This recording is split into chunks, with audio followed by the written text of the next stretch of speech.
Anyways, I don't know. I'm just so blown away at that will never get old. In 1957, the FBI investigated a song, not for a crime, but for its lyrics. They thought it was obscene, but when they finally cracked the case, the truth was shocking.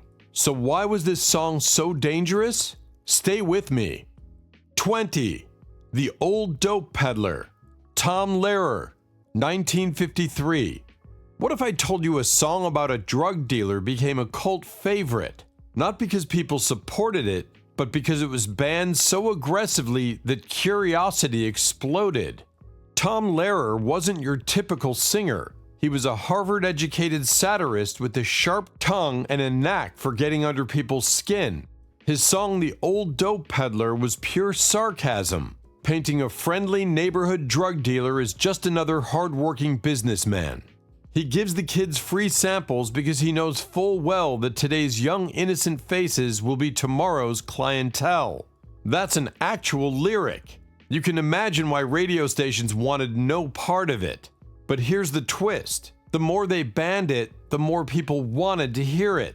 The underground music scene embraced it, turning it into an anthem of rebellion.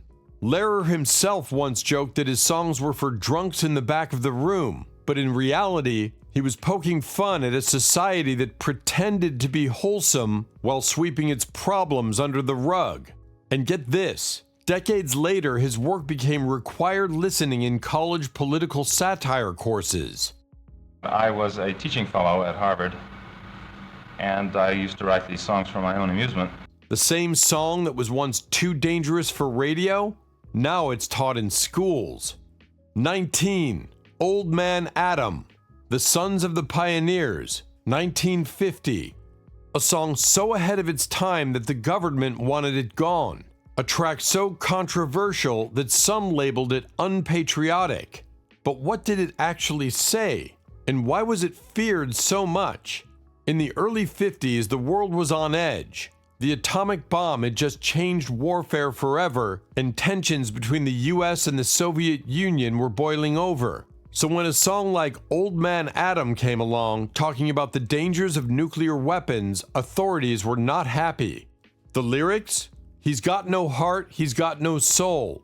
If you let that old man Adam, he's gonna blow us all to kingdom come. It was catchy, it was terrifying, and it struck a nerve at a time when people were told to trust their leaders and not question the nuclear arms race. Got everything all set. I've got the Sons of the Pioneers here. I'm trying to listen to them. Radio stations blacklisted it, claiming it was anti-American and too political for the airwaves. The craziest part?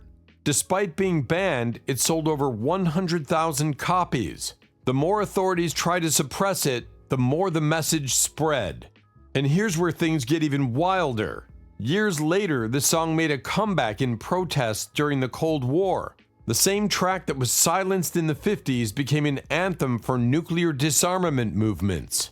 But if you think that was bold, the next band song went even further by directly challenging society's deepest taboos. It wasn't a scandal. It was just at that time people... 18. Love for Sale. Ella Fitzgerald, 1956. A song by one of the greatest jazz singers of all time, banned for being too scandalous. But what was so shocking about it? And why did some radio stations refuse to even say its name? Ella Fitzgerald's Love for Sale wasn't just any song. It was a Cole Porter classic that had already ruffled feathers for years. The problem? The lyrics didn't dance around the subject. They directly addressed prostitution. Love for sale, appetizing young love for sale. Who will buy? Even though the song never explicitly described anything vulgar, the mere implication was enough to send authorities into a panic. The BBC immediately banned it, and American radio stations followed suit. But here's what's really interesting. Despite the bans, jazz clubs and underground venues made it a hit. People loved the raw honesty of the song. It became a statement piece, a song that dared to talk about what society pretended didn't exist. And guess what? Years later, the song made a massive comeback. Artists like Frank Sinatra, Tony Bennett, and even Lady Gaga have performed it. What was once seen as offensive is now considered one of the greatest jazz standards of all time. But if you think this song was too much for the 50s, wait until you hear about the next one. It wasn't just suggestive, it was flat out steamy. Yes. Are you funny? 17. Such a Night. Johnny Ray. 1954. A song that made people blush. A performance that had the BBC scrambling to ban it. But what was it about Such a Night that made it so dangerous? Johnny Ray wasn't known for being subtle. His performances were dramatic, emotional, and intense. And when he released Such a Night, it was obvious that this song wasn't just another love ballad, it was about a night of passion. It was a night, oh what a night. It was so thrilling, her lips were so willing. It might sound harmless today, but in the 1950s, this was scandalous. The BBC refused to play it, citing that it was too suggestive for audiences. Even in the US, some radio stations pulled it off the air. But banning a song only makes people more curious. Fans flocked to record stores to buy it, making it one of Johnny Ray's biggest hits. And here's the kicker. Years later, Elvis Presley covered the song. And guess what? His version was even steamier. What was once a banned song is now considered a classic of early rock and roll. But if you think this was racy, the next banned song was so explicit that radio stations wouldn't even say the title out loud. 16. Shave 'Em Dry. Lucille Bogan. 1935, resurfaced in the 1950s. A song so filthy that radio stations refused to acknowledge its existence. A track so explicit that even today most people haven't heard its unedited version. But when it resurfaced in the 1950s, it sent shockwaves through the music world again. Lucille Bogan wasn't just pushing boundaries, she obliterated them. While the cleaned up version of Shave 'Em Dry made its way into jukeboxes and underground clubs, the original lyrics were so raw that even today, they make modern explicit songs sound tame. One of the more mild lines, now your hang down like a damn bell sapper, and your stands up like a soldier on guard. That was just the beginning. The song didn't just hint at adult themes, it shouted them. When the 1950s came around and blues music started gaining mainstream attention, some radio stations discovered this hidden gem and were horrified. They blacklisted it immediately. No radio play, no acknowledgement, no chance of re-release. But blues historians and underground record collectors kept it alive. Fast forward to today, and Lucille Bogan is recognized as one of the boldest, most fearless women in blues history. But if you think this was bad, the next song was so controversial that it sparked an all-out war between radio stations and record labels. I just got word from our censors that they're not allowed to air that particular song. I don't know what happened. 15. 60-Minute Man. The Dominoes. 1951. A song so ahead of its time that even modern radio stations would hesitate to play it. But what made 60-Minute Man so scandalous? And how did it go from banned to becoming a groundbreaking hit? The Dominoes weren't just another doo-wop group. They were pioneers of rock and R&B. And when they dropped 60-Minute Man, it became clear that this wasn't just another love song. There'll be 15 minutes of kissing, then you'll holler, please don't stop. There'll be 15 minutes of teasing, 15 minutes of squeezing, and 15 minutes of blowing my top. Yes, he was bragging about his stamina. That was enough for radio stations to freak out. Many refused to play it, calling it too suggestive for public broadcast. But here's where things get interesting. Despite the bans, the song sold over 1 million copies. It became one of the first R&B hits to cross over into white audiences, paving the way for the future of rock music. Some even say it directly influenced Elvis Presley and other early rock legends. And get this, it was one of the first songs ever to use the phrase rock and roll in a sexual context. But if you think this song got people talking, wait until you hear about the next one, a track that got banned simply for telling the truth. Would you mind doing a special song? It wasn't God who made honky tonk angels. I'd love. 14. It wasn't God who made honky tonk angels.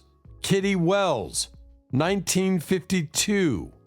A song that did the unthinkable. It called out men for their double standards. In the 1950s, women weren't supposed to challenge the status quo. But this song didn't just challenge it, it shattered it. And the backlash was massive. In country music, women were expected to sing about heartbreak, loyalty, and devotion. But when Kitty Wells released It Wasn't God Who Made Honky Tonk Angels, she flipped the script. This song was a direct response to a previous hit, The Wild Side of Life by Hank Thompson, which blamed unfaithful women for broken homes. But Kitty wasn't having it. Her lyrics shot back. Too many times married men think they're still single. That has caused many a good girl to go wrong. That was a bold statement in an era where men dominated the music industry. And the reaction? Immediate censorship.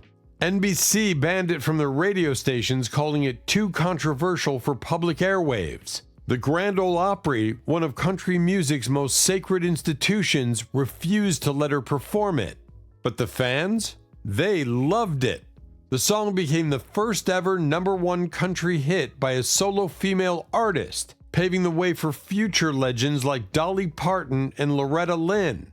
And if you thought this song rattled the industry, the next banned song was considered so inappropriate that radio stations refused to even acknowledge its existence. Everything was nice with the people that was there. I don't know about the audience. 13. Honey Love, The Drifters, 1954. A song that radio stations called too suggestive without even playing it. A track that was quietly pulled from playlists without explanation. But what was so dangerous about Honey Love? And why did it make so many people nervous? By the mid-1950s, R&B was exploding, but the music industry had a problem. Some of these songs were too smooth, too rhythmic, and too suggestive for conservative America. The Drifters' Honey Love had all the makings of a radio hit, but there was just one problem. The lyrics were a little too intimate. I need it, honey, I need it bad. Just like a doggone fool, I'm a-keepin' my cool, 'cause I need your honey love. It doesn't sound shocking today, but back then, anything that hinted at passion and desire was immediately flagged as inappropriate. The National Association of Broadcasters placed it on their unofficial Do Not Play list, effectively banning it from many major stations. But here's where it gets really interesting. Elvis Presley later covered the song, and suddenly it was okay. The same track that was too risque for a black R&B group was now acceptable when sung by a white rock and roll star. And if you think that was unfair, the next banned song sparked a full-blown moral panic across America. Is Hank Ballard. He's the leader of the group Hank Ballard and the Midnighters. Some of you older folks. 12. Work With Me, Annie. Hank Ballard and the Midnighters, 1954.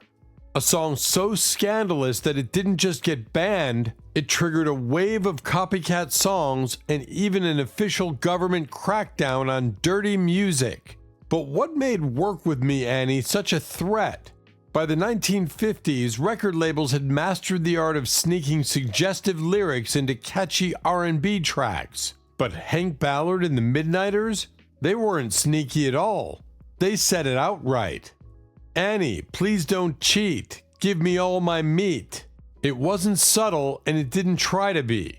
The song was about sex, plain and simple. And that was more than enough to send radio stations into a panic. The FCC, Federal Communications Commission, stepped in, urging broadcasters to blacklist it.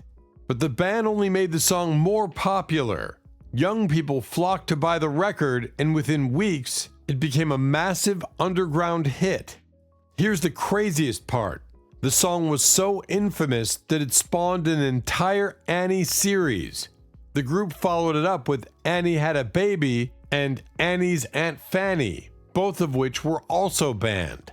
And yet these so-called scandalous songs helped shape rock and roll itself. In fact, the style and rhythm of Work With Me Annie were a direct influence on Little Richard and even Chuck Berry.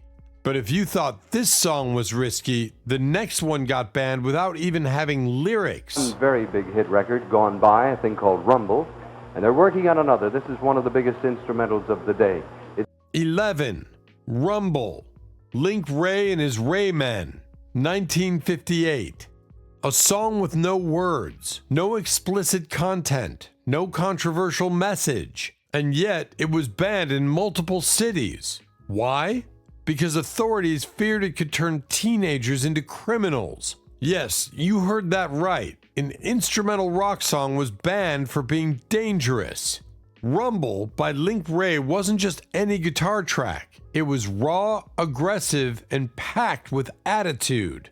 It had a dark, rebellious energy that some believed could encourage violence. The distorted guitar sound, created by poking holes in the speaker cone, was unlike anything people had heard before. It was loud, rough, and intense. The song's name, Rumble, even referred to gang fights. That was enough for some cities, like New York and Boston, to completely ban it. They feared it would inspire street brawls and juvenile delinquency. But here's what's crazy. This band's song went on to become one of the most influential rock instrumentals of all time. Legends like Pete Townsend of The Who and Jimmy Page of Led Zeppelin credit it for shaping their sound. And if a song without words could cause this much panic, imagine what happened when the next band's song hinted at a scandalous teenage love story. This time to see the Everly Brothers. I've been an Everly Brothers fan from my earliest days in radio. 10. Wake Up Little Suzy, the Everly Brothers, 1957. A song about two teenagers falling asleep at the drive-in movie, banned for being too suggestive. But did the lyrics really imply something scandalous, or was the outrage completely overblown? By the late 1950s, rock and roll was under attack. Parents feared it was corrupting their children, and radio stations were quick to ban anything that seemed remotely inappropriate. So when the Everly Brothers released Wake Up Little Suzy, it immediately sparked controversy. The lyrics tell the story of a couple who accidentally fall asleep at a late-night movie and wake up in trouble. What are we going to tell your mama? What are we going to tell your pa? What are we going to tell our friends when they say, ooh la la? It didn't take much for conservative groups to assume the worst. The song was banned in Boston and pulled from several radio stations for suggesting improper behavior. But here's the thing, the song never actually says anything happened. The couple literally just fell asleep. Yet the mere idea of two teenagers being out all night was enough to cause outrage. And guess what? The controversy only made it more popular. It hit #1 on the Billboard charts and became one of the biggest hits of the decade. But if this song was considered scandalous, the next one got banned for being too wild and paving the way for rock and roll rebellion. Le numéro 1 du Rhythm and Blues, Chuck Berry. 9. Maybelline, Chuck Berry, 1955. A song so electrifying that some radio stations banned it. Not for its lyrics, but because it was too aggressive. But was there another reason why authorities didn't want this track played? Chuck Berry's Maybelline was a game changer. It was one of the first true rock and roll songs, blending blues, country, and an infectious rhythm that sounded unlike anything before it. Maybelline, why can't you be true? Oh Maybelline, why can't you be true? On the surface, it's just a song about a man chasing after his cheating girlfriend in a car. But it wasn't the lyrics that caused an uproar. It was the music itself. The song's fast-paced energy, distorted guitar, and driving beat made it feel dangerous. Some radio stations banned it outright, claiming it was too wild and encouraged reckless behavior. But here's the unspoken truth. Many stations simply didn't want to promote a black artist to white audiences. Barry's music was breaking racial barriers, and some industry executives were terrified of rock and roll becoming mainstream. Yet nothing could stop it. Maybelline became a massive hit, influencing everyone from the Beatles to the Rolling Stones. And if you thought this song faced backlash, the next one had to be rewritten because its original lyrics were just too explicit. Named it rock and roll. Rhythm and blues had that, baby. 8. Tutti Frutti, Little Richard, 1955. A song so explosive that it helped define rock and roll, but its original lyrics were so wild, they had to be rewritten. What was so shocking about Tutti Frutti that it almost never made it to radio? Little Richard wasn't just another musician, he was a force of nature. His energy, flamboyant style, and powerhouse vocals made him one of the most electrifying performers of all time. When he first wrote Tutti Frutti, it was a raw, wild song played in underground clubs. But the lyrics? Completely unairable. The original chorus was, "Tutti Frutti, good booty. If it don't fit, don't force it. You can grease it, make it easy." Yeah, radio stations were never gonna play that. So before recording it, the lyrics were completely rewritten into the nonsense version we know today. Tutti Frutti, oh Rudy. Even with the changes, the song was still too energetic and wild for some stations, and a few banned it for being too suggestive. But here's the kicker. It became one of the most important songs in music history. It launched Little Richard's career, influenced Elvis, the Beatles, and David Bowie, and helped bring rock and roll into the mainstream. And if you thought this song pushed boundaries, the next banned track was considered too tragic for radio, and it wasn't even about real events. That was really embarrassing because a couple of the girls grabbed me and I was singing, "The Wonder of You." Thank goodness they grabbed a hold of your shirt tail. 7. Tell Laura I Love Her, Ray Peterson, 1960. A song about young love and heartbreak, banned because it was too morbid. But why did radio stations fear a tragic love story? And how did it become even more famous after being banned? By 1960, teen tragedy songs were gaining popularity. These were songs about young love cut short by fate, often featuring car crashes or sudden deaths. But Tell Laura I Love Her took things to another level.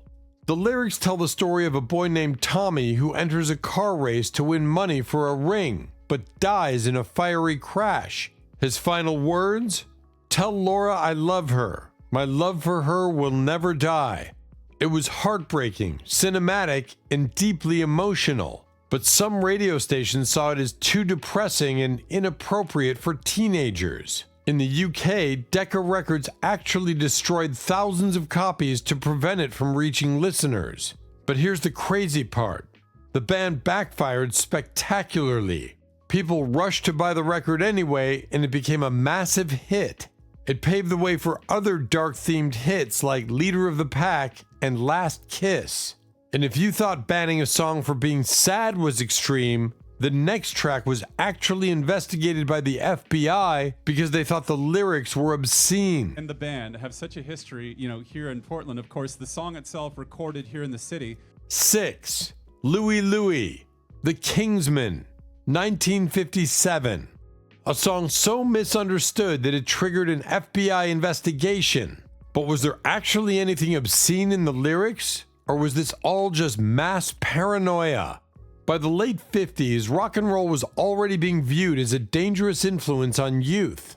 But when the Kingsmen recorded their raw garage band version of Louie, something bizarre happened. It became one of the most infamous songs of all time.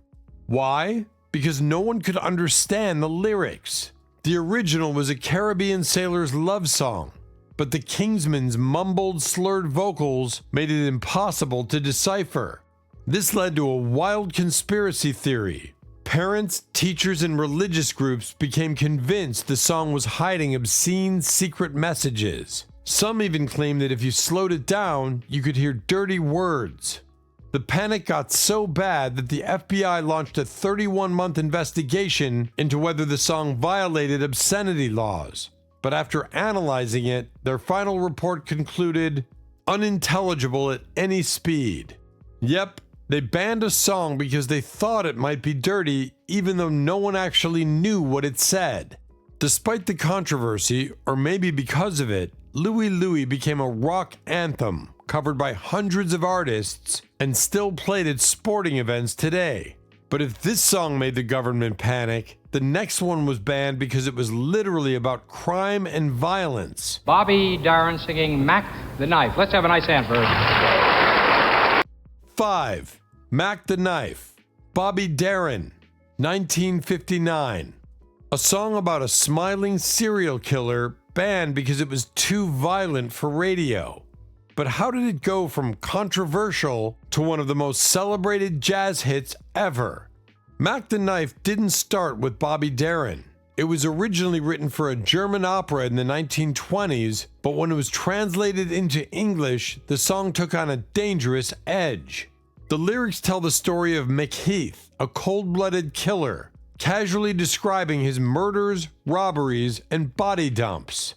Oh, the shark babe has such teeth, dear, and he keeps them pearly white. While it sounds upbeat and jazzy, the song is literally about a man stabbing and killing people in the streets. So when Bobby Darren's version became a massive hit in 1959, some radio stations refused to play it, saying it glorified crime and violence. However, Darren's version was so irresistibly smooth that it became a Grammy-winning classic. Even Frank Sinatra and Ella Fitzgerald recorded their own versions. And here's the most ironic part. The song became so famous that people forgot it was even about murder. But if you thought a song about crime was bad, the next one was banned for being too sexually charged, before Elvis even had a chance to sing it. And I introduce you to some real solid groove, music that's sound as a rug. 4. Shake, Rattle, and Roll, Big Joe Turner, 1954. A song so bold that radio stations refused to play the original version. But when it was rewritten and sanitized, it became a massive hit. So what was in the first version that made it too hot for the airwaves? Big Joe Turner was a blues powerhouse, and when he recorded Shake, Rattle, and Roll, it wasn't just about dancing. It was loaded with double meanings. Get out of that bed, wash your face and hands. Well, you get in that kitchen, make some noise with the pots and pans. It might sound innocent today, but the original lyrics weren't just about cooking. Other lines were explicitly suggestive, like, I believe to my soul you're the devil in nylon hose. Radio stations immediately banned it, labeling it as too suggestive for young audiences. But here's where things get interesting. Bill Haley and his Comets re-recorded a cleaner version, swapping out the racier lyrics and toning down the bluesy edge. And just like that, it became one of the biggest early rock and roll hits. Turner's original version, meanwhile, remained a favorite in the underground clubs, proving that censorship only pushed certain songs into different spaces. And if this song was too much for radio, the next one was outright condemned as devil's music. Longview, man, you name it, I've been there. You know, really, I've been all over Texas. 3. Love Me, Elvis Presley, 1956. A song so sultry that it cemented Elvis Presley as a dangerous figure. But why did parents and religious leaders see it as a moral threat? And why did some stations refuse to play it? By 1956, Elvis Presley was already public enemy #1 for conservative America. His hip-shaking performances sent shockwaves through the mainstream media. But when he recorded Love Me, a slow, soulful ballad packed with longing and desire, it was clear this wasn't just another teen pop song. Treat me like a fool, treat me mean and cruel, but love me. It might sound tame today, but Elvis's breathy vocals and raw delivery made it too intimate for radio. Some stations refused to play it, while others warned parents about its overly passionate nature. Preachers across the country condemned it as sinful, and the press dubbed Elvis the king of filthy rock and roll. And here's what's crazy. This wasn't even one of his most controversial songs, but but it was part of a larger fear that rock and roll would corrupt America's youth. Yet, despite the bans and outrage, Elvis's career skyrocketed, and this song became one of his defining hits. But if you thought this song faced backlash, the next one was so controversial that it was accused of being literally satanic. From Faraday, Louisiana, Jerry Lee Lewis. 2. Great Balls of Fire, Jerry Lee Lewis, 1957. A song so explosive that it wasn't just banned, it was called the devil's music. But why did religious groups target it so aggressively? And how did Jerry Lee Lewis himself feel about the controversy? By the late 1950s, rock and roll was under attack, but no one embodied its rebellious spirit quite like Jerry Lee Lewis, a wild piano-smashing performer who played with an energy that felt almost supernatural. When he recorded Great Balls of Fire, it was instantly one of the most electrifying songs of the decade. But there was one problem: the lyrics. You shake my nerves and you rattle my brain. Too much love drives a man insane. It wasn't just the words, it was the way he sang them. His growling voice, pounding piano, and raw delivery made the song feel dangerous. And the title? Great Balls of Fire sounded like it belonged in a sermon about hellfire. Religious leaders condemned it as blasphemous. Some radio stations refused to play it. And Jerry Lee Lewis himself, who had a deep religious background, struggled with guilt over performing it. At one point, he reportedly said, "How can I go to hell for playing rock and roll?" But the controversy only fueled its success. The song became a worldwide hit and cemented Jerry Lee Lewis as one of the wildest performers of all time. And if you thought this song was shocking, the number one most banned track of the 1950s was so scandalous that radio stations refused to even say its name. Is Hank Ballard. He's the leader of the group Hank Ballard and the Midnighters. Some of you older folks may remember Mr. 1. Annie Had a Baby, Hank Ballard and the Midnighters, 1954.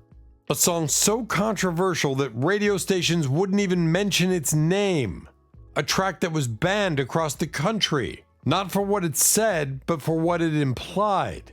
But why was it considered so scandalous? By 1954, Hank Ballard and the Midnighters had already caused a firestorm with Work With Me, Annie, a song that was banned for its suggestive lyrics. But they didn't stop there. They released a follow-up, Annie Had a Baby, and that's when things got out of control.